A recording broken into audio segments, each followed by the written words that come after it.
अच्छा, मैं ख़वातीन के भी मसाइल पर बात करना चाहूँगी। ज़्यादातर ख़वातीन कमर के मसले की शिकायत करती हुई दिखाई देती हैं और अक्सर सुना है कि चाइल्ड बर्थ के बाद ये प्रॉब्लम उनको रहती है और फिर ये लाइफ टाइम रहती है, वर्स्ट हो जाती है।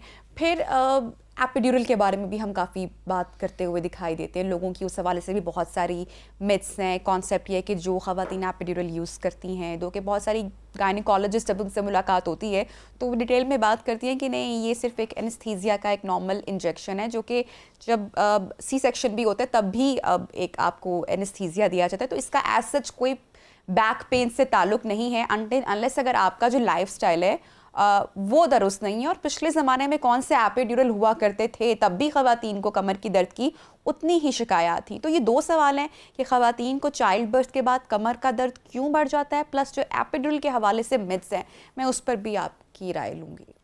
देखिए, चाइल्ड बर्थ के बाद हमारी बेसिक ख़वातीन जो उनमें से अक्सरियत की मुख्तलिफ वाइटामिन की डेफिशिएंसी है, लिहाजा उनकी मस्कुलर स्ट्रेंथ ही ठीक नहीं है। फिर हमारे पास जितने भी हम पेशेंट्स हमारे पास आते हैं, अगर उनका हीमोग्लोबिन लेवल देखा जाए, बाकी मसल्स की हालत देखी जाए, तो वो भी ठीक नहीं है।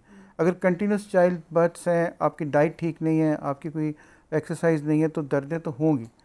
और उसका सिर्फ बचने का तरीका सिर्फ ये है कि आप अपनी डाइट, ये नहीं मैं कह रहा कि कोई महंगी चीज़ें लेके खाएं, जो घर में अवेलेबल है वही लेते रहें। और हर खातून जिसकी डिलीवरी होनी है या हो चुकी है, अगर वो 15 मिनट सिर्फ वॉक ही कर ले तो उसके सारे मसल्स भी बेहतर हो जाएंगे, ब्लड सप्लाई भी बेहतर हो जाएगी, दर्दें भी बेहतर हो जाएंगी।